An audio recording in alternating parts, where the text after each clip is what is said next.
मेरा नाम शिवम है। मैंने उसके सामने एक शर्त रखी थी कि उसे पूरे 10 दिन मेरे साथ मेरी पत्नी बनकर रहना होगा और बदले में मैं उसकी बहन के इलाज का पूरा खर्च उठाऊंगा। मेरी बात सुनते ही वह भोली भाली मासूम सी लड़की जैसे पत्थर की हो गई। उसकी आंखें बंद थी और वह बिना कुछ बोले वहीं बैठी रही। कुछ ही पलों बाद उसकी आंखों से आंसू बहने लगे और रोते हुए उसने कहा कि वह एक विधवा है। उसकी बात सुनकर मैं हंस पड़ा और बेहद बेरुखी से कह दिया कि ये शादी सिर्फ दिखावे के लिए होगी, क्योंकि मुझे उसमें किसी भी तरह की कोई दिलचस्पी नहीं है। मेरी इस शर्त के आगे वह मजबूर थी, इसलिए उसने भारी मन से मेरी बात मान ली। अगले ही दिन हम दोनों की शादी हो गई। शादी के बाद की शुरुआती 2 दिन अजीब सी खामोशी में गुजर गए। हम एक ही कमरे में थे, लेकिन हमारे बीच कोई रिश्ता नहीं था। 2 दिन के बाद जब मैं किसी जरूरी काम से कमरे में आया, तो मैंने देखा कि वह आंखें बंद किए दोनों हाथ समेटे हुए मन ही मन प्रार्थना कर रही थी। उसे इस हाल में देखकर मेरे कदम वहीं थम गए। पहली बार मैंने उसे इस तरह देखा था और ना जाने क्यों उसी पल मेरे दिल में उसके लिए एक अजीब सा एहसास जाग उठा। मैं हल्के से मुस्कुरा दिया। प्रार्थना करते हुए वह और भी ज्यादा खूबसूरत लग रही थी। उसी वक्त मेरे पिता की आखिरी बातें मेरे कानों में गूंजने लगी। वह अस्पताल के बिस्तर पर लेटे हुए थे, बेहद कमजोर हालत में सांस ले रहे थे। उन्होंने मेरी आंखों में आंखें डालकर कहा था कि अगर मैंने 10 दिन के अंदर शादी नहीं की, तो वह अपनी पूरी जायदाद में से कुछ भी मेरे नाम नहीं करेंगे, बल्कि सब कुछ अनाथ आश्रम को दान कर देंगे। मैं उस वक्त होठ बंद किए सिर झुकाए हुए चुप खड़ा रहा, क्योंकि मैं बचपन से जानता था कि मेरे पिता का कहा हुआ हर शब्द पत्थर की लकीर होता है। उनका हर फैसला अटल होता था, लेकिन उनका ये फैसला मुझे ऐसी जंजीरों में बांध रहा था जिनसे निकलने का कोई रास्ता नहीं था। मैं बाहर निकला, सिगरेट जलाई और जेब से मोबाइल निकालकर रुचि को फोन किया। वही रुचि जो मेरी कॉलेज फ्रेंड थी, मेरी पहली मोहब्बत, और जिससे मेरी एंगेजमेंट पिछले साल की हुई थी। हमने साथ साथ ढेर सारे सपने देखे थे। फोन की घंटी बजी और दूसरे ही रिंग पर उसने कॉल उठा लिया। उधर से उसकी चिंतित आवाज आई। उसने पूछा कि मेरी तबीयत कैसी है और पिताजी कैसे हैं। मैंने उससे कहा कि मुझे उससे तुरंत शादी करनी है, अगले 8-10 दिनों के अंदर, क्योंकि ये मेरे पिता की वसीयत है। मेरी बात सुनकर कुछ पल के लिए उधर खामोशी छा गई। फिर वह हंसने लगी। हंसते हुए उसने कहा कि मैं नाटक करना छोड़ दूं, क्योंकि उसे कल ऑस्ट्रेलिया जाना है और वह 1 हफ्ते बाद लौट आएगी। तब आराम से शादी कर लेंगे। उसने ये भी कहा कि जायदाद की चिंता मत करो, तुम अपने पिता का इकलौता बेटा हो और सब कुछ आखिरकार तुम्हारा ही होगा। उसकी बात सुनकर मैं चुप रह गया, क्योंकि वह नहीं जानती थी कि कुछ फैसले हालात की मजबूरी में लिए जाते हैं, चाहकर भी बदले नहीं जा सकते। मैंने गुस्से और बेचैनी में सख्त शब्दों में कहा, तुम पागल हो गई हो क्या? मेरी बात को सीरियस क्यों नहीं ले रही हो? मैं मजाक नहीं कर रहा हूँ। अगर 8 से 10 दिन के अंदर हमारी शादी नहीं हुई तो सब कुछ खत्म हो जाएगा। तुम समझ क्यों नहीं रही हो कि मेरे पास वक्त बहुत कम है? मेरी आवाज में घबराहट साफ झलक रही थी, लेकिन शायद वह उसे समझना ही नहीं चाहती थी। उसने थोड़ी देर चुप रहकर बेहद ठंडे लहजे में कहा, तो क्या मेरे साथ ही शादी करना जरूरी है? अगर तुम्हें इतनी जल्दबाजी में शादी करनी है तो किसी और लड़की से कर लो। 8-10 दिन के लिए किसी के साथ सिर्फ दिखावे की शादी कर दो। मुझे वैसे भी तमाशों से नफरत है और मैं इस तरह की उलझनों में नहीं पड़ना चाहती। उसके शब्द मेरे दिल में किसी नुकीली चीज की तरह चुभ गए थे। मैं कुछ और कह पाता उससे पहले ही उसने फोन काट दिया। मैं कुछ देर तक मोबाइल की स्क्रीन को देखता रह गया, जैसे उम्मीद कर रहा हूँ कि वह दोबारा कॉल कर लेगी, लेकिन ऐसा नहीं हुआ। मैंने लंबी सांस ली और आंखें बंद कर ली। वह अच्छी तरह जानती थी कि मेरे पिताजी की वसीयत क्या है, फिर भी उसने इनकार कर दिया था। शायद उसे लगा होगा कि मैं मजाक कर रहा हूँ, या शायद उसे यकीन नहीं हुआ होगा कि मैं उसके बिना इतना बड़ा फैसला ले सकता हूँ। मगर हालात ऐसे बन चुके थे कि मेरे पास कोई दूसरा रास्ता बचा ही नहीं था। उस समय मेरी सोच, मेरी भावनाएं और मेरे फैसले सब हालात के हाथों मजबूर हो चुके थे। उसी शाम मैंने खुद को संभालते हुए एक वकील से संपर्क किया और उसे साफ शब्दों में कहा कि वह एक कॉन्ट्रैक्ट तैयार करे। उस कॉन्ट्रैक्ट में शादी के साथ साथ डिवोर्स के पेपर भी शामिल होने चाहिए। ये शादी सिर्फ 10 दिनों के लिए होनी थी, पूरे 10 दिन, उससे एक दिन भी ज्यादा नहीं। उसके बाद वह लड़की चाहे तलाक ले, अलग हो जाए या अपनी जिंदगी अपनी मर्जी से जिए, मुझे कोई आपत्ति नहीं होनी थी। मेरा मकसद सिर्फ अपने पिता की वसीयत पूरी करना था, उससे ज्यादा कुछ भी नहीं। लेकिन सबसे बड़ी परेशानी ये थी ऐसी अजीब और कठोर शर्त पर कोई लड़की तैयार कैसे होती? कौन अपनी जिंदगी का इतना बड़ा फैसला सिर्फ 10 दिनों के लिए लेता? मैंने बहुत सोचने के बाद एक ऐसी कंपनी से संपर्क किया जो मजबूर लोगों के रिश्ते करवाने का दावा करती थी। ऐसे रिश्ते जो जरूरत और हालात के कारण बनते हैं, ना कि मोहब्बत या सपनों के कारण। अगली सुबह मैं जल्दी उठ गया था, आईने के सामने खड़े होकर खुद को देख रहा था, जैसे खुद से सवाल कर रहा हूँ कि क्या मैं सही कर रहा हूँ। फिर भी मैंने अपनी शादी की शेरवानी खुद चुनी। उस शेरवानी में कोई उत्साह नहीं था, कोई खुशी नहीं थी, बस एक औपचारिकता थी, एक रस्म जिसे निभाना मेरी मजबूरी बन चुकी थी। अंदर कहीं एक अजीब सी उलझन लगातार मुझे परेशान कर रही थी। ये उलझन ना तो किसी ख्वाहिश की थी और ना ही किसी मोहब्बत की। ये सिर्फ जिम्मेदारी का भारी बोझ था जिसे मैंने खुद अपने कंधों पर डाल लिया था। आखिरकार दुल्हन का इंतजाम हो चुका था। गाड़ी में बैठते ही मेरे फोन की घंटी बजी। वकील का कॉल था। उसने बताया कि सारे कागजात पूरी तरह तैयार हैं और मैं जब चाहूँ रजिस्ट्रार ऑफिस आकर कोर्ट मैरिज कर सकता हूँ। मैंने गहरी सांस ली, कुछ पल खामोश रहा और फिर कहा कि मैं आ रहा हूँ। ये शादी किसी मंदिर में नहीं होनी थी, ना किसी बड़े मैरिज हॉल में और ना ही घर के आंगन में। ये एक कोर्ट मैरिज थी, बिल्कुल सादी और औपचारिक। मैं चाहता था कि सब कुछ बेहद शांत और सीमित लोगों के बीच हो, इसलिए मुझे रजिस्ट्रार ऑफिस जाकर ही शादी करनी पड़ी। जब मैं वहां पहुंचा तो मेरी नजर पहली बार उस लड़की पर पड़ी जो अब मेरी होने वाली पत्नी थी। वह दुबली पतली थी, गोरी रंगत की थी और उसके लंबे बाल उसकी पीठ पर बिखरे हुए थे। उसने नीले और गुलाबी रंग का सूट पहन रखा था और उसका दुपट्टा सलीके से उसके कंधे पर रखा हुआ था। उसके हाथों में मेहंदी नहीं थी, चेहरे पर कोई मेकअप नहीं था और आंखों में शादी की कोई चमक नहीं थी। लेकिन इसके बावजूद उसके व्यक्तित्व में एक अजीब सी गंभीरता और ठहराव था, जैसे उसने जिंदगी में बहुत कुछ सह लिया हो लेकिन अभी भी टूटने से खुद को रोक रखा हो। मैं कुछ पल उसे देखता रहा, फिर नजरें चुरा ली। दिल के अंदर जैसे कोई हल्की सी हलचल हुई, लेकिन मैंने उसे तुरंत दबा लिया। मेरे 4 दोस्त गवाह के तौर पर वहां मौजूद थे। माहौल बेहद शांत था, जैसे वहां शादी नहीं बल्कि कोई औपचारिक प्रक्रिया पूरी हो रही हो। पहले उसने कांपते हाथों से पेन उठाया और कागजों पर अपने सिग्नेचर किए। उसके हाथों की कंपन साफ दिखाई दे रही थी, जैसे हर साइन के साथ वह अपनी जिंदगी का एक हिस्सा पीछे छोड़ रही हो। उसके बाद वही पेन मुझे दिया गया। मैंने भी बिना कुछ सोचे सिग्नेचर कर दिए। कुछ ही मिनटों में शादी की सारी औपचारिकताएं पूरी हो गई।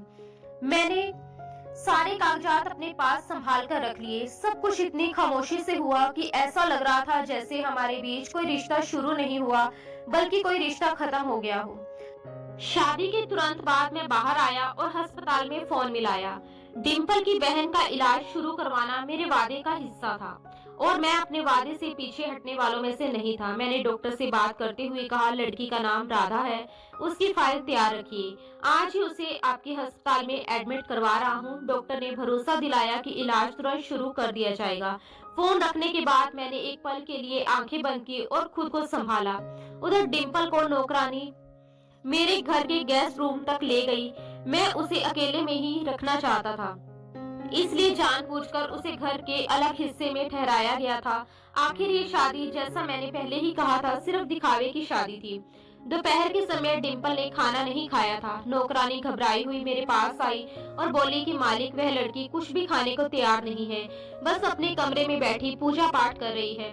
मैंने बिना कोई भाव दिखाए कहा कि उसे जिद करने की कोई जरूरत नहीं है, वे खुद ही कुछ दिनों में सीख जाएगी कि इस घर के असूल क्या हैं और यहाँ कैसे रहा जाता है। मेरे शब्द सख्त थे, लेकिन सच ये था कि उस वक्त मैं खुद भी इस हालात को किसी और तरीके से संभालना नहीं चाहता था। उस रात मैं अपने कमरे में था, फाइलों और काम के कागजों में उलझा हुआ, लेकिन ना जाने क्यों दिमाग किसी और ही तरफ भटक रहा था।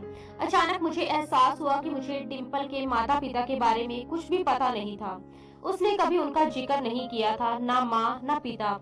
उसकी जिंदगी में बस एक ही रिश्ता था, उसकी छोटी बहन राधा। वही राधा जो इस वक्त अस्पताल में जिंदगी और मौत के बीच जंग लड़ रही थी। ये सब सोचकर मुझे लगा कि ये लड़की शायद किसी बहुत बड़े दर्द, किसी बहुत गहरे नरक से गुजरकर यहाँ तक पहुंची है। लेकिन अगले ही पल मैंने खुद को समझाया कि मुझे इससे क्या लेना देना। उसकी निजी जिंदगी, उसका अतीत, उसका परिवार, इन सब से मेरा क्या रिश्ता है। ये तो एक सौदा है, एक समझौता। मुझे उसकी जिंदगी से कोई मतलब नहीं होना चाहिए और ना ही मुझे उसकी जिंदगी से कोई उम्मीद रखनी चाहिए। यही सोचकर मैंने अपने दिल को सख्ती से चुप करा दिया। अगले दिन सुबह मैं नाश्ते की टेबल पर बैठा था, अखबार मेरे सामने खुला हुआ था। तभी मेरी नजर टेबल पर रखे एक कागज पर पड़ी। वह एक खत था। मैंने उससे उठाकर पढ़ा। उसमें लिखा था, शिवम जी, हम दोनों की शादी हो चुकी है। ये शादी पूरी तरह लीगल है और ऊपर वाला इसका गवाह है। मैं अपने भगवान से बहुत प्रार्थना करती हूँ और उसकी हमेशा आभारी रहूंगी कि उसने मुझे आप जैसा हमसफर दिया। वह खत पढ़कर मैं कुछ पल के लिए सन्न रह गया। ये साफ बता रहा था कि वह इस रिश्ते को बेहद गंभीरता से ले रही है। उसके लिए ये कोई कॉन्ट्रैक्ट मैरिज नहीं थी, ना कोई मजबूरी का सौदा। उसके लिए ये एक पवित्र रिश्ता था। मैंने वह खत मोड़कर जेब में रख लिया। ना जाने क्यों उसे फेंकने या वहीं छोड़ देने का मन नहीं हुआ। तीसरे दिन मैं अस्पताल गया और डिम्पल की बहन राधा से मिला। वह बेहद कमजोर थी, उम्र भी बहुत कम थी, लेकिन जब उसने मुझे देखा और हल्की सी मुस्कान दी तो मुझे अजीब सा सुकून महसूस हुआ। मैंने उससे कहा कि उसकी बहन बहुत बहादुर है। उसने मासूमियत से मुझसे सिर्फ इतना पूछा कि क्या मैं उसका जीजू हूँ। मैं हंस पड़ा और कह दिया कि हाँ, कुछ दिनों के लिए। मैं थोड़ी देर उसके पास बैठा रहा, उससे इधर उधर की बातें करता रहा, फिर वापस घर आ गया। देर रात मैं अपनी गैलरी में खड़ा था। जैसे ही अंदर लौटने लगा, मेरी नजर डिम्पल के कमरे की खिड़की पर पड़ी, जो खुली हुई थी। अंदर से हल्की सी रोशनी बाहर आ रही थी। दिल में एक पल के लिए ख्याल आया कि जाकर देखूं वह क्या कर रही है, लेकिन मैंने खुद को रोक लिया। वह इसी तरह खामोशी से अपने कमरे में रहती थी। ना वह बाहर आती थी, ना किसी से बात करती थी। मैंने उसका चेहरा पहली बार कोर्ट मैरिज वाले दिन देखा था। उसके बाद से ना तो कभी आमना सामना हुआ था और ना ही दोबारा उसे देखने का मौका मिला था। मैं अपने ऑफिस, अस्पताल के चक्कर, फोन कॉल्स और रात के अकेलेपन में उलझा रहता था। हम एक ही छत के नीचे रहते थे, लेकिन हमारे बीच जैसे एक दीवार खड़ी थी। मैंने जानबूझकर ये दूरी बनाए रखी थी। मैं बस चाहता था कि ये 10 दिन यूं ही गुजर जाए, जैसे कोई साया चुपचाप गुजर जाता है। तीसरे दिन सुबह नाश्ते के वक्त नौकरानी ने फिर बताया कि डिम्पल मैडम बहुत जल्दी उठ जाती है, अपने कमरे में बैठकर प्रार्थना करती है, कुछ मांगती नहीं है, बस छोटी छोटी बातों के लिए भगवान का धन्यवाद करती रहती है। मेरी नजर अखबार पर थी, लेकिन उसका ये कहना मेरे दिमाग में अटक गया। वह सिर्फ धन्यवाद करती है।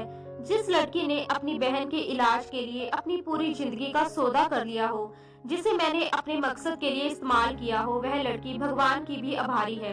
ये बात मेरे असूलों में कहीं फिट नहीं बैठ रही थी। उसी शाम मैं ऑफिस से जल्दी घर आ गया। बाहर तेज बारिश हो रही थी, आसमान में बादल गरज रहे थे और चारों तरफ अजीब सी बेचैनी फैली हुई थी। घर में कदम रखते ही मुझे लगा कि आज माहौल कुछ बदला हुआ है, जैसे कोई अनकही बात हवा में तैर रही हो। कोट उतारते हुए मैं गैलरी की तरफ गया। डिम्पल के कमरे की खिड़की से हल्की सी रोशनी बाहर आ रही थी और दरवाजा भी आधा खुला हुआ था। ना जाने क्यों मेरे कदम खुद ब खुद उस ओर बढ़ गए। मैं दबे पांव अंदर गया और वहीं रुक गया। वह हाथ जोड़कर प्रार्थना कर रही थी। कमरे में कोई आवाज नहीं थी। वह बिल्कुल खामोशी से बैठी हुई थी, आंखें बंद थी और उसके हाथ जुड़े हुए थे। मैंने उसे उस दिन पहली बार ठीक से देखा था। उसका चेहरा सादा और बेहद शांत था। वह चांद जैसा नहीं था, क्योंकि चांद में भी दाग होते हैं, और उसके चेहरे पर तो कोई दाग नहीं था। ना शिकन, ना बनावट, ना दिखावे की चमक, बस एक अजीब सा सुकून था। ऐसा सुकून जो आंखों से उतरकर सीधे दिल तक चला जाए। मैं कुछ पल वहीं खड़ा उसे देखता रहा। ना जाने क्यों मेरे कदम खुद ब खुद पीछे हटने लगे, जैसे मैं किसी ऐसी जगह आ गया हूँ जहाँ मुझे नहीं होना चाहिए था, जैसे मैंने उसकी खामोशी में दखल दे दिया हो। उसी पल अनजाने में मेरे होठों पर हल्की सी मुस्कुराहट आ गई। मैंने धीमी आवाज में बस इतना कहा, इंटरेस्टिंग, और बिना कोई शोर किए वहां से पलट आया। अगले दिन शाम के वक्त अचानक लाइट चली गई।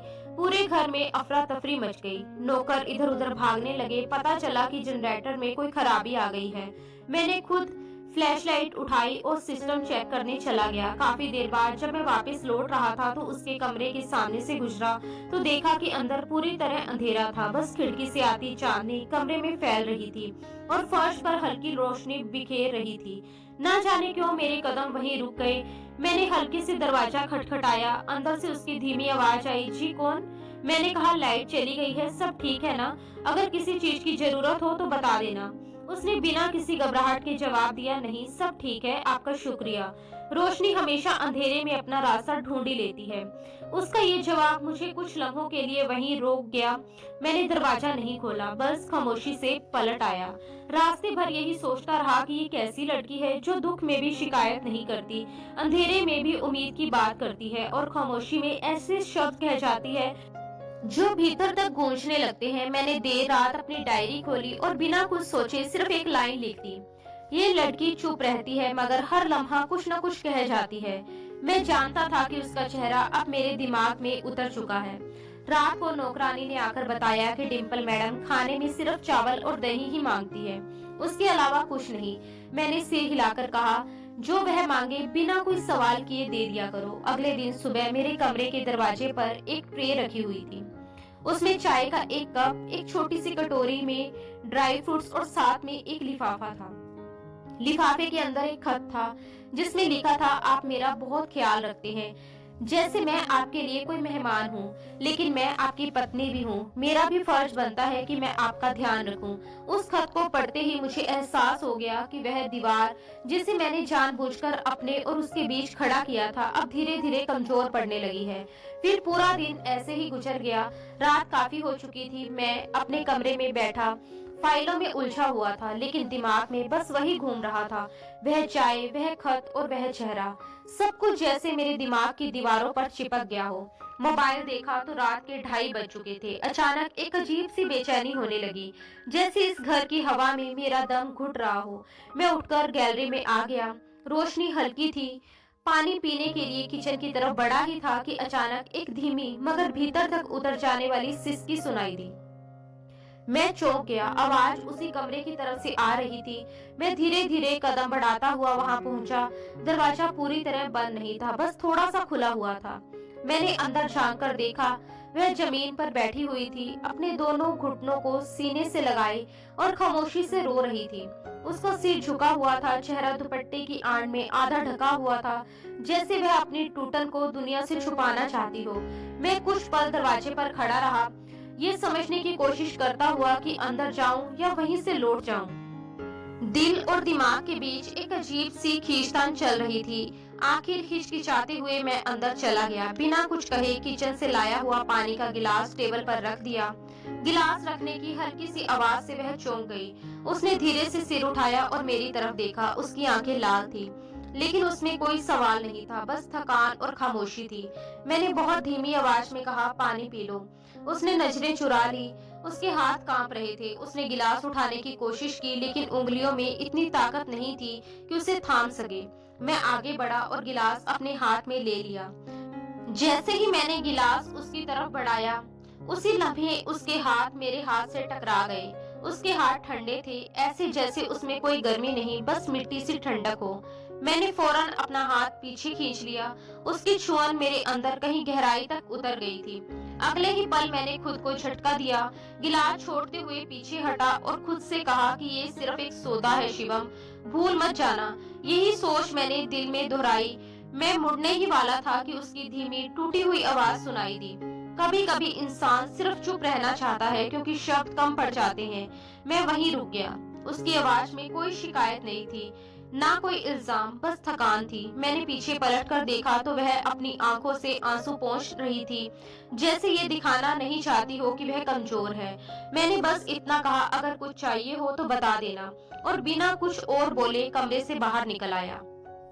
अगली शाम डॉक्टर का फोन आया। उसने बताया कि राधा की टेस्ट रिपोर्ट पहले से बेहतर है। ये सुनकर मुझे सुकून मिला। मैं खुश था, लेकिन ये खुशी अधूरी थी, क्योंकि जिसके लिए मैं ये सब कुछ कर रहा था वह खुद खामोशी की दीवारों के पीछे छुपी हुई थी। मैं ऑफिस जाने के लिए तैयार हो रहा था कि बाहर कुछ शोर सुनाई दिया। थोड़ी देर बाद नौकर ने आकर बताया, सर बाहर एक मैडम आई है, कह रही है कि आपकी मंगेतर है। उन्होंने अपना नाम रुचि बताया है। ये सुनते ही मैंने गर्दन झटक दी। वह ऑस्ट्रेलिया से वापस आ गई थी। मैंने गहरी सांस ली और कहा कि उन्हें ड्राइंग रूम में बिठा दो, मैं आ रहा हूँ। दरवाजा खुलते ही रुचि अंदर दाखिल हुई। उसका अंदाज हमेशा की तरह तेज और बेबाक था। जींस और टॉप में, चेहरे पर मेकअप और आवाज में वही कड़कपन। अंदर आते ही उसने बिना किसी भूमिका के कहा, ये लड़की कौन है जिसने तुमसे शादी की है? ये मेरी जगह क्यों है? मैंने शांत रहने की कोशिश करते हुए कहा, रुचि बैठो। उसने गुस्से में कहा, नहीं, मुझे जवाब चाहिए। तुमने सच में शादी कर ली, मुझे बिना बताए? मैंने ठंडी सांस ली और कहा, तुमने इनकार कर दिया था, इसलिए मैंने फैसला लिया। वह चिल्लाकर बोली, ये झूठ है, मैं सिर्फ 2 दिन लेट हुई हूँ। तुमने मेरे ना आने पर किसी और को अपना नाम दे दिया। मैंने सीधे कहा, तुम लेट हुई हो, वह टाइम पर आ गई। वह हंसने लगी, व्यंग्य से बोली, तो अब तुम उसे पत्नी कहने लगे हो? ये तो अभी भी सिर्फ कॉन्ट्रैक्ट है। मैंने नजरें चुरा ली और कहा, ये शादी एक मकसद से हुई थी, जो तुम्हें पता है। अब तुम आ गई हो तो हमारे बीच बहस का कोई फायदा नहीं। उसने तंज कसते हुए कहा, अच्छा, तो अब तुम्हारे शब्दों में नरमी आ गई है, इसके लिए। मैं खामोश रहा। रुचि के कदम तेज थे। वह घर के अंदर की तरफ बढ़ने लगी और बोली, मैं उसे देखना चाहती हूँ जिसने तुमसे शादी की है। मैंने उसका बाजू पकड़ लिया और कहा, ये इज्जत का मामला है रुचि। वह मेरे घर में है, मेरी पत्नी है। उसने पलटकर पूछा, तो कितने दिनों के लिए? ये शब्द मेरे दिल में खंजर की तरह उतर गया। मैंने कुछ पल के लिए हाथ जोड़ दिए। वह मुझे देखते हुए पलटी और चली गई, लेकिन जाते जाते कह गई, ये जंग अभी खत्म नहीं हुई है। रुचि के जाने के बाद मैं काफी देर तक गैलरी में खड़ा रहा। घर में गहरी खामोशी थी, लेकिन मेरे अंदर शोर मचा हुआ था। डिम्पल ने ना कोई सवाल किया, ना ही किसी तरह की सफाई मांगी। उसने कुछ जानने या जताने की कोशिश तक नहीं की। बस उस शाम खाने के समय एक खत चुपचाप ट्रे में रख दिया गया था। उसमें सिर्फ एक ही सवाल लिखा था, क्या आपके मेहमान खुश थे? मैंने वह खत पढ़ा, लेकिन जवाब देने की हिम्मत नहीं जुटा पाया। बिना कुछ सोचे समझे मैंने उस कागज को जलते हुए चूल्हे पर रख दिया और देखता रहा जब तक वह पूरी तरह राख नहीं हो गया। अगले दिन रुचि की माँ का फोन आया। आवाज में चिंता भी थी और नाराजगी भी। उन्होंने कहा, शिवम बेटा, तुमने जो किया वह जल्दबाजी में लिया गया फैसला था। रुचि तुमसे मोहब्बत करती है, ये सब सिर्फ एक गलतफहमी है। मैंने शांति से जवाब दिया, आंटी, आप मेरी माँ की तरह हैं। आपकी बात की कदर करता हूँ, लेकिन ये फैसला मेरी जिंदगी से जुड़ा था। मेरे लिए वक्त पर होना बहुत मायने रखता है। उन्होंने बात आगे नहीं बढ़ाई, जैसे हार मान ली हो, लेकिन उनके शब्दों में अब भी एक दृढ़ता थी। इसी बीच डिम्पल की बहन राधा को अस्पताल से छुट्टी मिल गई और उसे मैं अपने घर ही ले आया था। शाम को जब मैं घर लौटा तो देखा कि डिम्पल आंगन में अपनी बहन राधा के साथ बैठी थी। मुझे देखते ही राधा मुस्कुराई और बोली, शिवम जीजू, आपकी पत्नी बहुत प्यारी है। मैंने बस हल्की सी मुस्कान के साथ सिर हिला दिया। उसी पल दिल में एक अजीब सा ख्याल आया। रुचि ने मुझे कभी ऐसे साधारण सुकून भरे लम्हे नहीं दिए थे। ना कभी ठहराव, ना अपनापन। उसके साथ सब कुछ जैसे एक सौदे की तरह था, मानो मोहब्बत भी किसी बिजनेस डील का हिस्सा हो। उसी रात दरवाजे पर हल्की सी दस्तक हुई। दरवाजा खोला तो सामने डिम्पल खड़ी थी। बाहर बारिश की आवाज थी और खिड़की खुली हुई थी। मैंने कहा कि आओ अंदर बैठो, क्या तुम्हें कुछ चाहिए? वह कुछ पल चुप रही, फिर धीरे से बोली, मैं बस इतना जानना चाहती हूँ, क्या मैं आपके लिए बोझ हूँ? मैंने उसकी आंखों में देखने की कोशिश नहीं की, बस इतना कहा, तुम मेरे लिए वह इंसान हो जिसे मैं समझने की कोशिश कर रहा हूँ। वह खामोश रही, फिर थोड़ा हिचकिचाकर बोली, क्या आपको लगता है कि रुचि आपकी जिंदगी में वापस आ सकती है? मैंने एक लम्हे सोचा और कहा, कुछ रिश्ते वक्त के साथ ही समझ में आते हैं। मैं अभी ये नहीं जान पाया हूँ कि ये रिश्ता कौन सा है, लेकिन रुचि अब मेरे दिल से निकल चुकी है। उसने बहुत धीमी आवाज में कहा, तो अब मुझे सिर्फ 6 दिन और यहाँ रहना है। इतना कहकर वह पलट गई। रुचि वापस आ गई थी, लेकिन जो बातें कभी पूरी लगती थी अब अधूरी सी महसूस होने लगी थी। दोपहर का वक्त था। मैं घर लौटा तो हॉल में एक अजीब सी हलचल महसूस हुई। नौकरानी घबराई हुई अंदर आई और बोली, सर, डिम्पल मैडम ने फल काटते हुए हाथ काट लिया है, बहुत खून बह रहा है। वह अंदर ही है, राधा पट्टी ला रही है। मेरे कदम जैसे अपने आप उसके कमरे की तरफ मुड़ गए। दरवाजा खोला तो वह कुर्सी पर बैठी थी। एक हाथ दूसरी हथेली पर रखा हुआ था और खून से भीगा रुमाल कसकर दबाया हुआ था। राधा सामने खड़ी थी। मैं बिना कुछ सोचे आगे बढ़ा और उसका हाथ थाम लिया। मैंने कहा, दिखाओ। वह चौंक कर मेरी तरफ देखने लगी, लेकिन धीरे से उसने हाथ आगे बढ़ा दिया। कट बहुत गहरा नहीं था, मगर खून काफी बह चुका था। मैंने रुमाल हटाया, हाथ को पानी से साफ किया और उंगलियों के बीच वाले हिस्से पर पट्टी लपेटने लगा।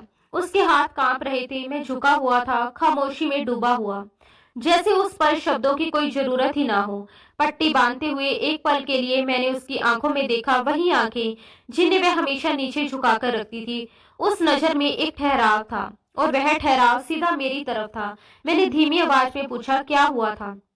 मेरा सवाल भी जैसे उससे इजाजत मांग रहा हो। मेरी आवाज में कोई सख्ती नहीं थी, बस एक ठहराव था। डिम्पल ने हल्की सी सांस ली, जैसे भीतर बहुत कुछ समेटे बैठी हो। फिर उसने बेहद नरम लहजे में कहा, कभी कभी किसी का हक छीनने पर ऊपर वाला खुद सजा दे देता है। उसके ये शब्द सुनते ही मेरे हाथ रुक गए। मैं कुछ कहने के लिए उसका चेहरा देखने लगा। उसकी आंखों में ना पछतावा था, ना शिकायत, ना ही किसी पर इल्जाम। वह बस एक सच कह रही थी, ऐसा सच जिसे वह शायद अपने ऊपर ही लागू मान चुकी थी। मैंने बिना कुछ कहे बहुत सावधानी से उसके हाथ की पट्टी पूरी की, फिर शांत स्वर में कहा, कभी कभी जो चीज हमें छीनी हुई लगती है वह असल में ऊपर वाले की तरफ से दी हुई होती है, और जो चीज अपनी लगने लगती है वही कई बार आजमाइश बन जाती है। डिम्पल ने सिर झुका लिया। उसने ना कोई बहस की, ना कोई सफाई दी। उसका यूं चुप रह जाना ही जैसे हर जवाब बन गया। वह लम्हा बहुत छोटा था, एक जख्मी हाथ, थोड़ी सी पट्टी और कुछ कहे अनकहे शब्द, लेकिन वही लम्हा मेरे दिल पर गहरा निशान छोड़ गया था। अगले दिन जब मैं लौट कर आया तो देखा कि राधा दरवाजे पर बैठी कपड़ों की सिलाई कर रही थी। उसने मुझे देखते ही हाथ हिलाया और मुस्कुराकर बोली, जीजू, आपको पता है आपकी पत्नी कितनी अच्छी कढ़ाई करती है, मेरे लिए गिफ्ट बना रही है। मैंने राधा की तरफ देखा, फिर नजर झुका ली। मेरे होठों पर एक हल्की सी मुस्कान आ गई, जिसे मैं खुद भी ठीक से समझ नहीं पाया। उसी रात मैं डिम्पल के कमरे के दरवाजे पर रुका और हल्के से दस्तक दी। मैंने पूछा, क्या मैं अंदर आ सकता हूँ? उसने सिर हिलाकर इजाजत दी। कमरा साफ सुथरा था। एक कोने में वह पट्टी रखी हुई थी जो मैंने उसके हाथ पर बांधी थी। मैंने कहा, पट्टी अभी भी बांध कर रखना जरूरी है। उसने बहुत शांति से जवाब दिया, ये निशानी है। कुछ तकलीफें ऐसी होती है जिन्हें खुद को याद रखने के लिए संभाल कर रखा जाता है। मैं कुछ नहीं बोल पाया, बस कुछ देर वहीं बैठा रहा। फिर धीरे से कहा, कभी कभी तकलीफें हमें वो बातें सिखा देती है जो आराम कभी नहीं सिखा पाता। उसने हल्का सा सिर हिला दिया, जैसे ये मान रही हो कि हर चीज पर हक जताया नहीं जा सकता। कुछ रिश्ते बनाए नहीं जाते, बस निभाए जाते हैं। उसके शब्दों की गहराई में मैं खुद को डूबता हुआ महसूस कर रहा था।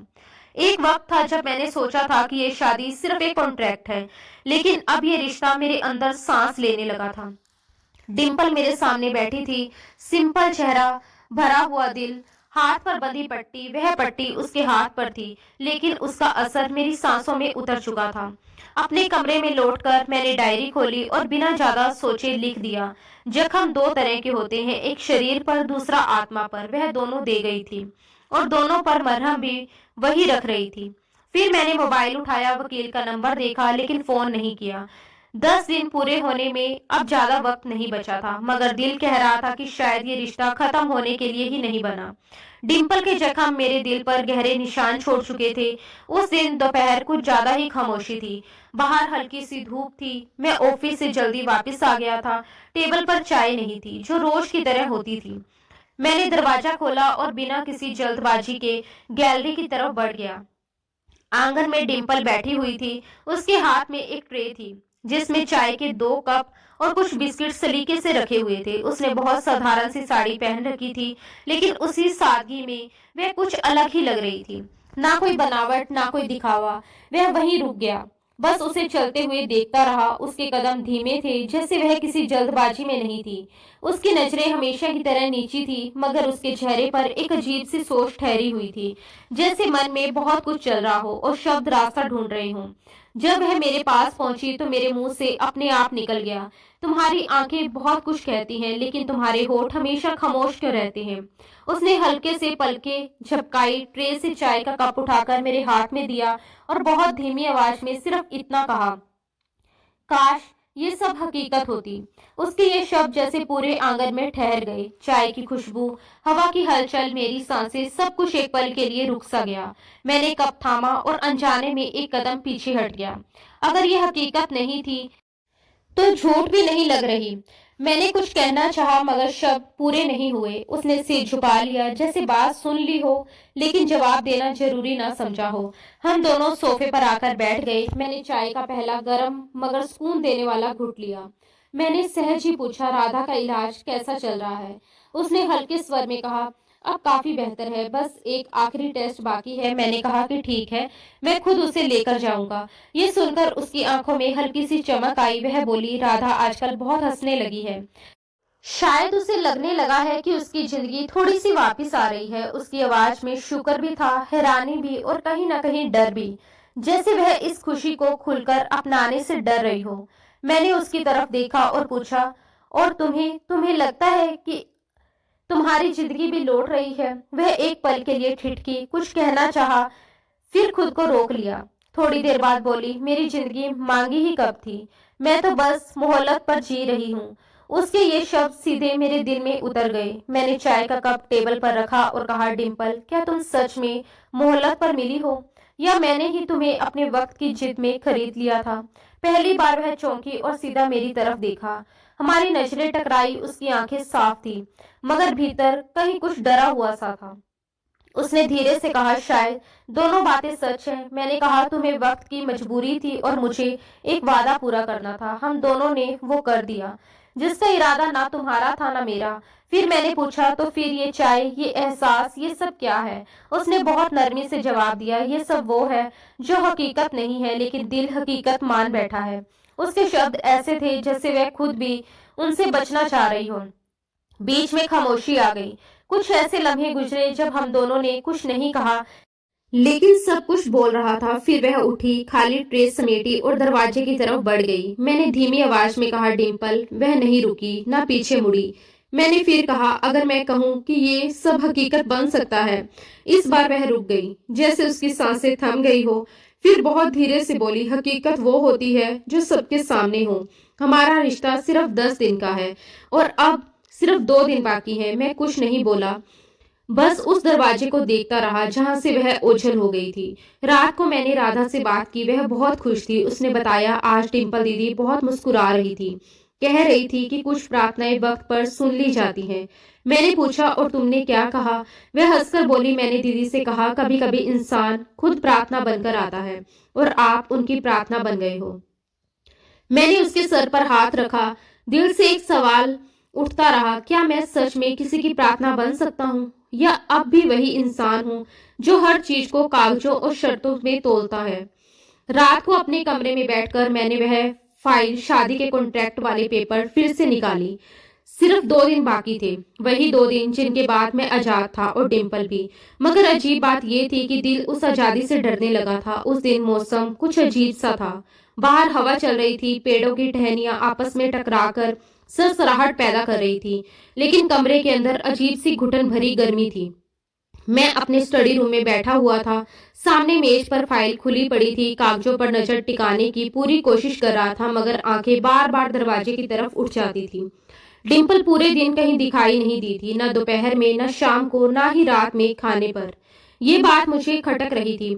नौकरानी ने आकर बताया कि डिम्पल मैडम ने कहा है कि उन्हें आराम करना है, शायद सर में तेज दर्द है। मैंने बस गर्दन हिला दी, लेकिन दिल को तसल्ली नहीं मिली। भीतर कहीं एक अजीब सी बेचैनी घर करने लगी थी, जैसे कोई अनकहा डर धीरे धीरे दिल के किनारों को कुरेद रहा हो। मैंने घड़ी देखी, रात के 11:30 हो चुके थे। कुछ देर और बैठा रहा, खुद को समझाता रहा कि बेवजह चिंता कर रहा हूँ। फिर अचानक कुर्सी से उठा और कमरे से बाहर निकल आया। मेरे कदम अपने आप उसके कमरे की तरफ बढ़ने लगे। दरवाजा आधा खुला हुआ था। मैंने धीरे से अंदर कदम रखा। कमरा बिल्कुल वैसा ही था, हर चीज अपनी जगह पर सलीके से रखी हुई, मगर डिम्पल वहां नहीं थी। मैंने उसका नाम पुकारा, डिम्पल। मेरी आवाज कमरे में गूंजकर लौट आई, लेकिन कोई जवाब नहीं आया। दिल और तेज धड़कने लगा। मैं बाहर निकला। पूरा घर खामोश था, मगर उस खामोशी में भी जैसे कोई चीख छुपी हुई थी। तभी गैलरी की तरफ से एक हल्की सी आहट सुनाई दी। मैं तेजी से उधर बढ़ा और जो देखा उसने मेरे पैरों तले जमीन खिसका दी। डिम्पल जमीन पर गिरी पड़ी थी। गुलाबी रंग के कपड़ों में उसका चेहरा बिल्कुल पीला पड़ चुका था, होठ सूखे हुए थे और सांसें बहुत धीमी चल रही थी। डिम्पल, मैं चीख पड़ा और दौड़कर उसके पास पहुंचा। उसका सिर उठाकर अपनी गोद में रखा, हाथ कांप रहे थे। उसकी नस डोली, धड़कन बहुत कमजोर थी। मैंने जोर से चिल्लाया, गाड़ी निकालो। नौकर दौड़ते हुए बाहर भागा। मैंने उसे उठाया जैसे कोई टूटा हुआ परिंदा हो जिसे उड़ना ही नहीं आता। बिना वक्त गवाए मैं उसे लेकर अस्पताल की तरफ निकल पड़ा। रास्ते भर उसके हाथ मेरी उंगलियों में जकड़े हुए थे। मैं बार बार बुदबुदा रहा था, बस पहुंच रहे हैं, तुम्हें कुछ नहीं होगा, मैं हूं ना तुम्हारे साथ। अस्पताल पहुंचते ही मैं उसे इमरजेंसी वार्ड में ले गया। डॉक्टर दौड़ते हुए आए, इंजेक्शन, ऑक्सीजन, सवालों की बौछार। कुछ देर बाद एक डॉक्टर मुझे अलग ले गया और गंभीर आवाज में बोला, सर, उन्होंने नींद की गोलियां ली हैं, मात्रा काफी ज्यादा थी, आप इन्हें वक्त पर ले आए वरना अंजाम बहुत बुरा हो सकता था। मैं वहीं जमीन पर बैठ गया, होठ सूखे हुए थे। बस एक ही सवाल निकला, वह जिंदा है ना? डॉक्टर ने सिर हिलाया। मैं कुर्सी पर आकर बैठ गया, दिमाग सुन था। दिल में सिर्फ एक सवाल घूम रहा था, उसने ऐसा क्यों किया? सुबह डॉक्टर ने बताया कि पेशेंट को होश आ गया है, हालत बहुत कमजोर है, ज्यादा बात नहीं कर पाएगी। मैं उसके कमरे में गया, वह बिस्तर पर निढाल पड़ी थी, आंखें धीरे धीरे खुल रही थी। मैं पास बैठ गया और उसका हाथ थाम लिया, जो अब भी ठंडा था। मैंने बहुत धीमी आवाज में पूछा, तुमने ये सब क्यों किया? मेरी आवाज में कोई सख्ती नहीं थी, बस एक कांपती हुई सच्चाई थी। उसने कोई जवाब नहीं दिया, बस आंखें बंद कर ली, जैसे शब्दों की ताकत ही खत्म हो गई हो। घर लौटकर मैं सीधे उसके कमरे में गया, हर दराज खोली, उसका सामान देखा। कपड़ों और छोटी छोटी चीजों के बीच एक पतली सी डायरी रखी मिली। मैं वहीं बैठ गया और डायरी खोली। पहला पन्ना खाली था, दूसरा भी, तीसरा भी। चौथे पन्ने पर एक लाइन लिखी थी, मैं विधवा नहीं हूँ। मेरा दिल धड़ से रह गया।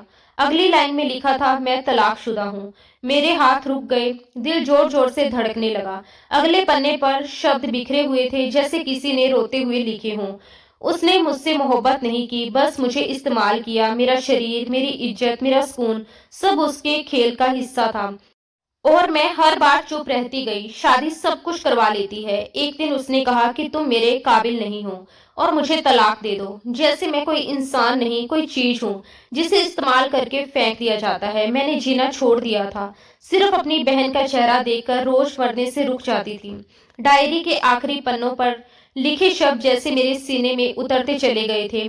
उसमें लिखा था, फिर तुम मेरी जिंदगी में आए शिवम, और तुमने कहा कि सिर्फ 10 दिनों के लिए मैं तुम्हारी पत्नी बन जाऊं। उस पल मुझे लगा कि शायद अब शरीर को बेचने का काम कानूनी हो गया है। फर्क बस इतना था कि इस बार मेरी बहन बच जाएगी। ये पढ़ते ही मेरी आंखों से आंसू बह निकले। हर एक शब्द में दर्द था, ऐसा दर्द जो चीखता नहीं था, बस भीतर भीतर सब कुछ तोड़ देता था। मैं सोचता रहा, जो लड़की इतनी शांति से रोज प्रार्थना करती है, जो हमेशा खामोशी ओढ़े रहती है, उसके भीतर इतनी टूटी हुई कहानी छुपी थी। आगे लिखा था, तुम खुश होते हो लेकिन तुम्हारे सवाल मुझ तक पहुंच जाते हैं। तुम्हारी नजरों में कुछ ऐसा था जो बाकी सबसे अलग था। मैं डर गई थी कि कहीं इस बार मेरा दिल ना लग जाए। मैं वहीं रुक गया, डायरी बंद कर दी। मेरे हाथ कांप रहे थे, मैं किसी बात को समझने की हालत में नहीं था। खुद को संभालते हुए बाहर हॉल में आकर बैठ गया और अपना सर दोनों हाथों में छुपा लिया। जिसे मैं एक सौदा समझ रहा था, वह लड़की तो खुद जिंदगी और मौत के बीच जंग लड़ रही थी। मैंने कांपते हाथों से मोबाइल निकाला, वकील का नंबर डायल किया, फिर तुरंत काट दिया। नहीं, ये वक्त कानून या कॉन्ट्रैक्ट का नहीं था, ये वक्त दिल का था, सच का था। अस्पताल लौटकर मैं सीधे उसके कमरे में गया। वह जाग रही थी, चेहरा बहुत कमजोर लग रहा था, लेकिन आंखें खुली थी। मैंने धीरे से कहा, मुझे तुमसे माफी नहीं चाहिए, मैं बस इतना चाहता हूँ कि तुम अपनी मर्जी से जियो, अपनी इज्जत के साथ। वह कुछ नहीं बोली, लेकिन उसकी आंखों में पहली बार नमी के साथ एक हल्की सी रोशनी थी, जैसे कहीं बहुत अंदर कुछ सांस ले रहा हो। मैं डिम्पल को अस्पताल से घर ले आया। वे बेहद कमजोर थी, मगर अब पहले जैसी टूटी हुई खामोशी नहीं थी, बस थकी हुई थी। दरवाजे पर राधा ने उसे गले लगा लिया, जैसे बरसों बाद उसकी दीदी लौट आई हो। घर का माहौल अजीब सा था। मैंने उसे गेस्ट रूम में नहीं भेजा, उसे अंदर वाले कमरे में ठहराया, वही कमरा जो कभी मेरे मम्मी पापा का हुआ करता था। वहां सुकून था, धूप कम आती थी, मगर रोशनी हमेशा रहती थी।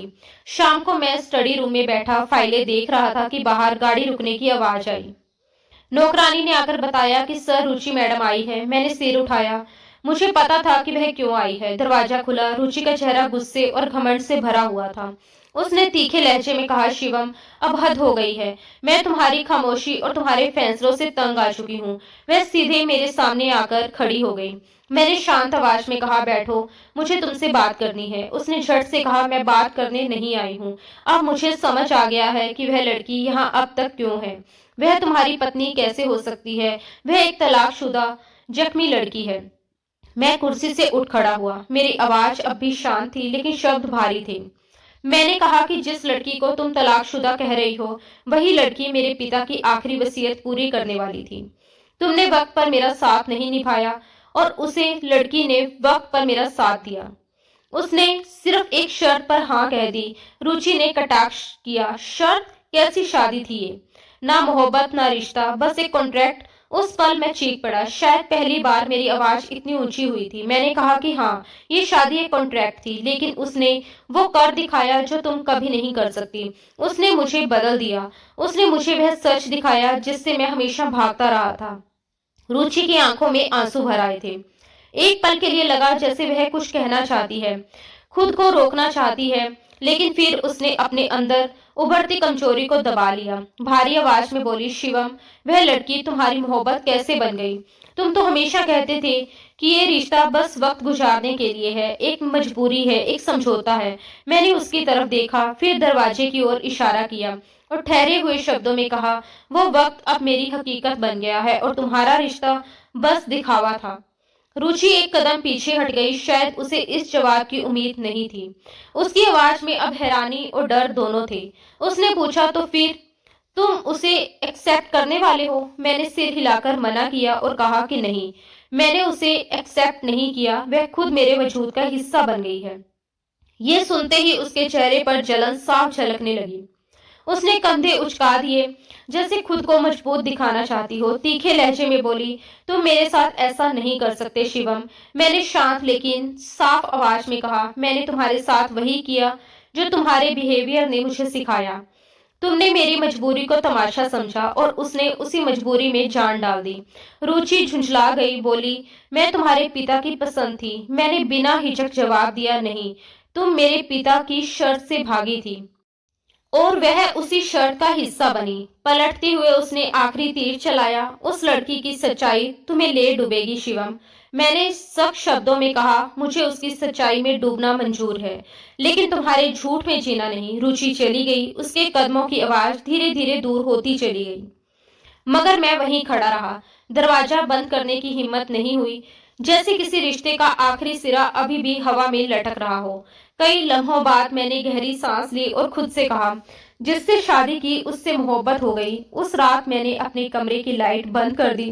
डिम्पल के कमरे की तरफ देखा। दरवाजा बंद था, लेकिन भीतर से हल्की सी रोशनी छनकर बाहर आ रही थी। मैं उस रोशनी को देर तक देखता रहा, जैसे वह सिर्फ रोशनी नहीं, सुकून हो। फिर मैं स्टडी रूम में गया, अपनी डायरी निकाली और लिखा, इश्क कुछ मांगता नहीं, बस वक्त के दायरे में खुद को सौंप देता है। और मैं बह चुका हूँ, उसकी आहट में, उसकी खामोशी में और उसके सब्र में। अगले दिन नाश्ते की टेबल पर डिम्पल नजर नहीं आई। घर में हलचल थी, लेकिन उसकी मौजूदगी नहीं थी। नौकरानी ने बताया कि वह अभी आराम कर रही है और दोपहर को आएंगी। उन्होंने कहा कि उन्हें कुछ देर अपने कमरे में रहकर प्रार्थना करनी है। मैंने कुछ नहीं पूछा, कुछ नहीं कहा, चुपचाप नाश्ता किया और ऑफिस निकल गया। मगर दिमाग काम में लग ही नहीं पाया। फाइलें सामने थी, लेकिन आंखें पढ़ नहीं पा रही थी। हर बार डिम्पल का चेहरा सामने आ जाता। कुछ ही देर में मैंने फैसला किया कि बिना किसी को बताए घर वापस लौट आया। जैसे ही घर की दहलीज पर कदम रखा, राधा दौड़ती हुई आई। चेहरे पर मासूम सी खुशी थी। उसने उत्साह से कहा, आज दीदी ने नई डिश बनाई है, आपको खिलाने के लिए कहा है। मैं मुस्कुरा उठा और कहा, तो फिर देर किस बात की, मैं तैयार हूँ। किचन में दाखिल हुआ तो देखा डिम्पल टेबल सजा रही थी। उसके चेहरे पर एक अलग सी चमक थी, जैसे आज वह भीतर से हल्की हो। मैंने उसे देखते हुए धीरे से कहा, कल रुचि आई थी। वह एक पल को रुक गई, मेरे चेहरे की तरफ देखा और बोली, मुझे पता था, उसने आना ही था। मैंने आगे बढ़ते हुए कहा, डिम्पल, तुम वो हो जिसने मेरी और मेरे पिता दोनों की इज्जत बचाई है। उसने नजर उठाई, कुछ कहना चाहा, लेकिन शब्द जैसे उसके होठों पर आकर रुक गए। बस मुझे देखती रही। मैंने हिम्मत करके कहा कि डिम्पल, मैं तुमसे मोहब्बत करने लगा हूँ। वह हल्के से मुस्कुरा दी, जैसे ये बात वह पहले से ही जानती हो। फिर नजर नीचे झुका ली। उस खामोशी में बहुत कुछ था। वह जानती थी कि अब ये रिश्ता सिर्फ शब्दों या समझौते तक सीमित नहीं रहा। 10 दिन यूं ही गुजर गए। सुबह आंख खुली तो बंगले में सब जाग चुके थे, लेकिन एक अजीब सा सन्नाटा पसरा हुआ था। खिड़की से धूप अंदर आ रही थी। घड़ी देखी, सुबह के करीब 6 बज रहे थे। दिल में अजीब सी बेचैनी हुई, जैसे वक्त कुछ कह रहा हो, जैसे कोई याद दिला रहा हो कि समय पूरा हो चुका है। बाहर निकला तो किचन में हलचल थी। राधा नाश्ते की चीजें टेबल पर रख रही थी, लेकिन डिम्पल कहीं नजर नहीं आई। मैंने धीरे से पूछा, डिम्पल कहाँ है? राधा ने नजर झुकाते हुए कहा, वह अपने कमरे में है, शायद सामान पैक कर रही है। ये शब्द जैसे मेरे शरीर से सारी ताकत खींच ले गए। मैं कुछ बोल नहीं पाया।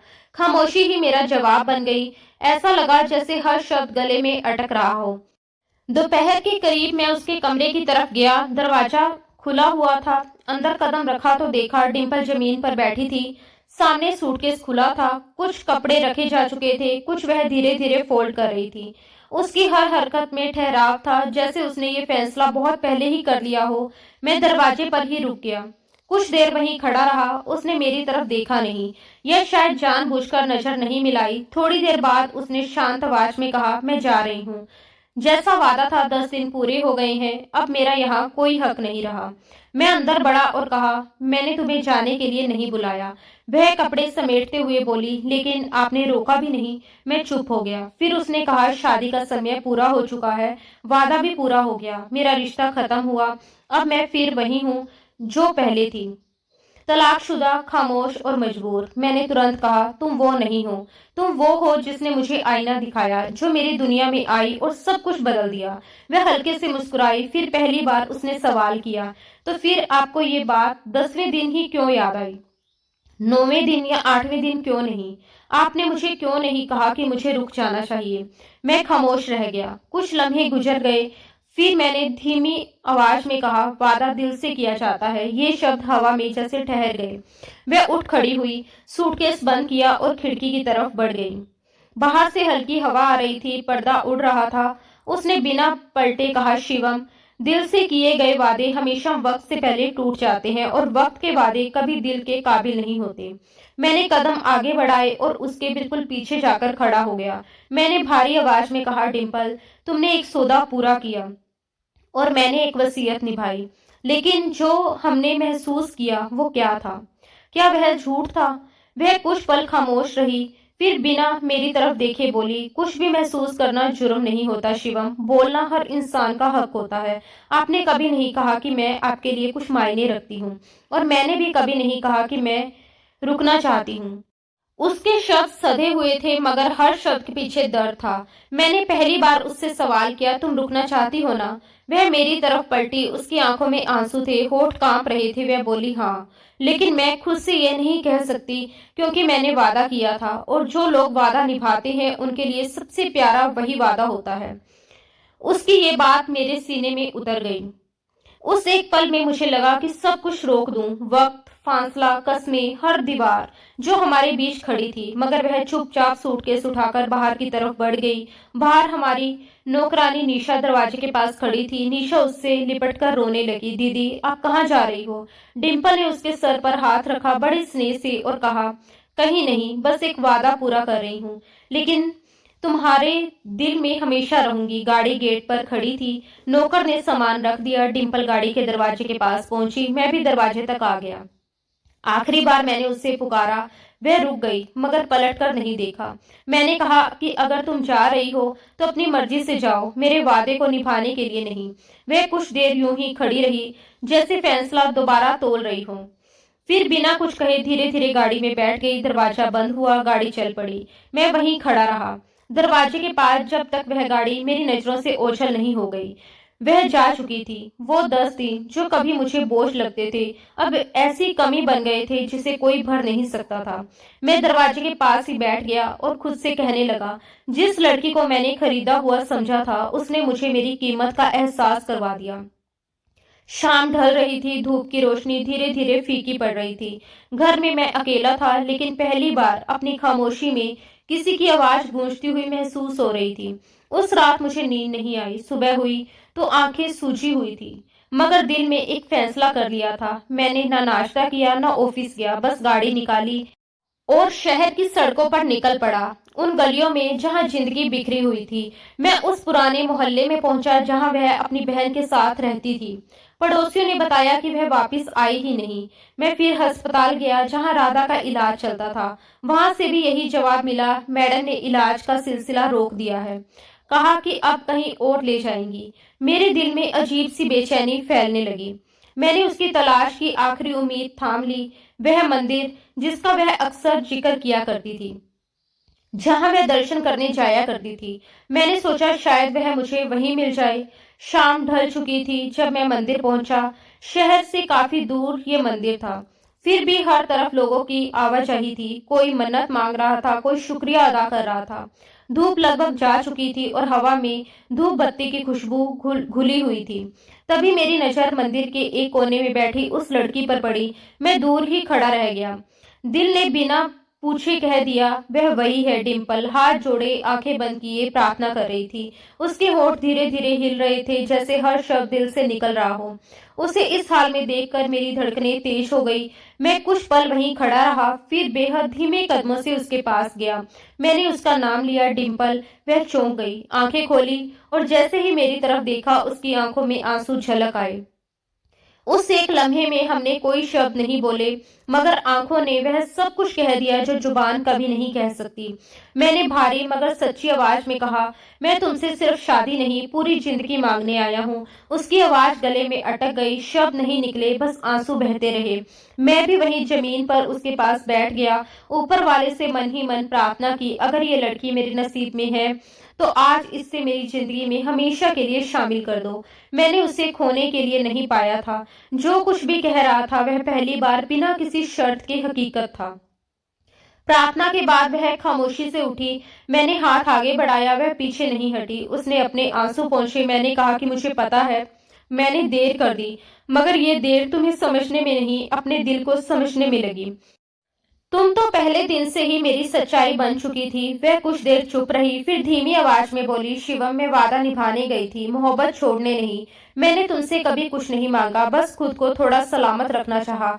मैंने उसकी आंखों में देखते हुए कहा, मैंने तुम्हें अपना सब कुछ मान लिया है। तुम चली गई थी तो लगा जैसे मेरे पास कुछ बचा ही नहीं। मैं चाहता हूँ कि तुम मेरी पत्नी बनो, इस बार बिना किसी कॉन्ट्रैक्ट के, बिना किसी शर्त के।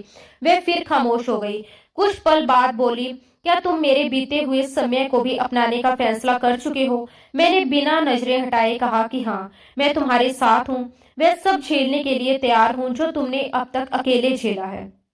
उसकी आंखों से आंसू बहने लगे। उसने आसमान की तरफ देखा, जैसे आखिरी बार किसी से इजाजत मांग रही हो। फिर उसने मेरा हाथ थाम लिया और मेरे साथ आगे बढ़ गई। मैंने उसकी तरफ देखा और कहा, अपने घर चलो। उसने सिर हिलाया। उसकी आंखों में सुकून था और उसकी उंगलियां मेरी उंगलियों में थी। जिस लड़की को मैंने कभी एक सौदा समझा था, वह अब मेरे दिल की सबसे कीमती सच्चाई बन चुकी थी। वह मेरे साथ गाड़ी में बैठी थी। सड़क पर हर मंजर बदला बदला सा लग रहा था। मेरे अंदर भी सब कुछ बदल चुका था। मेरे बराबर में वह लड़की बैठी थी जिसे मैंने कभी सिर्फ 10 दिन की शादी के लिए चुना था, और अब वह मेरी पूरी जिंदगी बनने जा रही थी। घर पहुंचकर मैंने सबसे पहले अपने कमरे की अलमारी खोली जहां वह कॉन्ट्रैक्ट के पेपर्स रखे हुए थे। मैंने उन कागजों को अपने हाथों से फाड़ दिया और हमेशा के लिए डिम्पल का हाथ थाम लिया। डिम्पल पहली बार खुलकर मुस्कुराई। मैंने उससे वादा किया कि मैं पूरी जिंदगी उसका ख्याल रखूंगा। निशा ने डिम्पल के स्वागत के लिए पूरे घर को फूलों से सजा दिया। हम सब बहुत खुश थे। राधा, डिम्पल की छोटी बहन, वह भी हमारे साथ घर वापस आ गई थी। दरअसल डिम्पल और राधा की जिंदगी कभी आसान नहीं रही थी। बहुत कम उम्र में दोनों के सर से माता पिता का साया उठ चुका था। दुनिया उनके लिए बचपन से ही सख्त हो गई थी। उस उम्र में जब बच्चे सपने देखते हैं, खेलते हैं और भविष्य के बारे में सोचते हैं, उसी उम्र में डिम्पल ने अपने सपनों, इच्छाओं और कमजोरियों को एक तरफ रख दिया था। उसने जिम्मेदारियों को अपने कंधों पर ऐसे उठा लिया था जैसे वह उसका फर्ज नहीं, उसकी पहचान हो। वह सिर्फ राधा की बड़ी बहन नहीं थी, बल्कि उसकी माँ, पिता, दोस्त, सहारा और ढाल भी थी। राधा की बीमारी ने डिम्पल की जिंदगी को और भी मुश्किल बना दिया था। अस्पतालों के चक्कर, दवाइयों का खर्च, अनगिनत रिपोर्ट्स, लंबी कतारें और हर बार डॉक्टर के चेहरे से टपकती अनिश्चितता, इन सब ने डिम्पल को भीतर से थका दिया था। कई रातें उसने अस्पताल की कुर्सियों पर बैठकर काटी थी। कई बार आंसू चुपचाप उसकी आंखों से गिरते थे, लेकिन वह कभी किसी को दिखने नहीं देती थी। फिर भी वह कभी टूटी नहीं। हर सुबह वही हिम्मत, वही खामोश ताकत और वही भरोसा लेकर उठती थी। जब मैंने उससे शादी की बात की थी, तब उसने किसी रिश्ते, प्यार या भविष्य के सपनों की कोई बात नहीं की थी। उसकी आवाज में ना उम्मीद थी, ना शिकायत, बस एक सीधी सी शर्त थी। अगर तुम मेरी बहन का इलाज करवाओगे और उसे अधूरा नहीं छोड़ोगे, तो मैं ये शादी स्वीकार कर लूंगी। उस पल उसकी आंखों में कोई भावुकता नहीं थी, सिर्फ जिम्मेदारी थी। उस समय मैंने इस बात को सिर्फ एक समझौते की तरह देखा था, एक सौदे की तरह। मैंने राधा का इलाज शुरू करवाया और ये जिम्मेदारी अपने ऊपर ले ली। लेकिन वक्त के साथ ये जिम्मेदारी बोझ नहीं, डिम्पल और राधा दोनों धीरे धीरे मेरी जिंदगी का हिस्सा बनती चली गई। वे इस घर में किसी मेहमान की तरह नहीं रही, बल्कि अपने हक से रहने लगी। घर में उनकी मौजूदगी से सन्नाटा नहीं, सुकून आने लगा। डिम्पल मेरी मोहब्बत बन चुकी थी। मैं हर गुजरते दिन के साथ उसे पहले से ज्यादा चाहने लगा था। उसकी खामोशी में भी अपनापन था, उसकी आंखों में भी भरोसा था। एक शाम मैंने उससे कहा, तुम जानती हो, तुम सिर्फ इस घर की बहू नहीं हो, तुम इसकी रोशनी बन गई हो। उसने हल्की सी मुस्कान के साथ जवाब दिया, और आप मेरे दिल की धड़कन। उस पल मैंने उसका हाथ थाम लिया था और दिल से कहा था, अब कभी खुद को मजबूर मत कहना। तुम मेरी पत्नी हो और मैं वादा करता हूँ, अब तुम्हारी जिंदगी में दर्द के लिए जगह नहीं होगी। वक्त आगे बढ़ता गया। राधा का इलाज पूरा हो गया। वह फिर से हंसने लगी, सपने देखने लगी, और घर में वही शोर लौट आया था जो कभी गायब हो गया था। उसकी हंसी अब डर से नहीं, उम्मीद से भरी होती थी। कुछ महीनों बाद डिम्पल ने मुझे बताया कि वह मां बनने वाली है। उस पल मेरी खुशी को शब्दों में समेटना नामुमकिन था। लगा जैसे जिंदगी ने मेरी सारी थकान, शक्ति और अकेलापन मुझसे छीन लिया हो। जब डिम्पल ने हमारी बेटी खुशी को जन्म दिया, तो ऐसा लगा जैसे इस घर में सिर्फ एक बच्ची नहीं आई, बल्कि सुकून, उम्मीद और एक नई शुरुआत ने जन्म ले लिया हो। खुशी की पहली रोने की आवाज ने मुझे भीतर तक बदल दिया था। उसे अपनी बाहों में उठाते हुए मुझे पहली बार एहसास हुआ कि बाप कहलाने का मतलब क्या होता है। डिम्पल थकी हुई थी, मगर उसकी आंखों में वही ठहराव था। मैंने उससे कहा था, अब ये घर सिर्फ हमारा नहीं रहा, अब ये हमारी बेटी का भी है, और जैसे तुम्हारा ख्याल रखा है, उसका भी पूरी जिंदगी रखूंगा। डिम्पल मेरी जिंदगी में ऐसे आई थी जैसे किसी वीराने में पहली बारिश की पहली बूंद। अब वह सिर्फ मेरी पत्नी नहीं थी, वह मेरी दुनिया थी। राधा अब पूरी तरह ठीक थी, कॉलेज जाती है, खिलखिलाती है और जिंदगी को जीना सीख चुकी है। एक दिन उसने मेरा हाथ पकड़कर कहा, शिवम जीजू, आपने मेरी दीदी को फिर से मुस्कुराना सिखा दिया। उस पल मुझे एहसास हुआ कि मैंने जो फैसला लिया था, वह सिर्फ मेरा नहीं था, बल्कि कई जिंदगियों की नई शुरुआत बन गया था। अब मेरी सुबह डिम्पल की आवाज से और मेरी शाम खुशी की हंसी से पूरी होती थी। इन दोनों के बीच कहीं मैं खुद को पूरा महसूस करने लगा हूँ। एक शाम हम बालकोनी में बैठे थे। डिम्पल ने कहा, जब मैं पहली बार इस घर में आई थी, तो मुझे यकीन नहीं था कि ये कभी मेरा हो पाएगा। मैंने उसका हाथ थामकर कहा, और आज ये घर तुम्हारे बिना अधूरा है। हम दोनों खामोश बैठे रहे। कहने को कुछ नहीं था, लेकिन जो महसूस हो रहा था वह शब्दों से कई बड़ा था। अब जब भी मैं डिम्पल को देखता हूँ, मन ही मन उस पल का शुक्रिया करता हूँ जब उसने हाँ कहा था, भले ही एक शर्त पर, क्योंकि उसी शर्त ने मेरी पूरी जिंदगी बदल दी। आज मैं पूरे यकीन से कह सकता हूँ कि जिसे मैंने कभी सिर्फ 10 दिनों के लिए अपनी पत्नी माना था, वही अब मेरी हर दिन की वजह, मेरी सबसे कीमती सच्चाई और मेरी पूरी जिंदगी बन चुकी है। दोस्तों, दिल से उम्मीद है कि हमारी ये कहानी आपके दिल तक पहुंची होगी। अगर आपको ये कहानी पसंद आई हो, तो वीडियो को लाइक जरूर करें। चैनल पर नए हैं तो हमारे परिवार का हिस्सा बनने के लिए चैनल को सब्सक्राइब करें और नोटिफिकेशन बेल दबाना ना भूलें, ताकि हर नई कहानी सबसे पहले आप तक पहुंचे। आपके प्यार और सपोर्ट के लिए दिल से धन्यवाद दोस्तों। राधे राधे।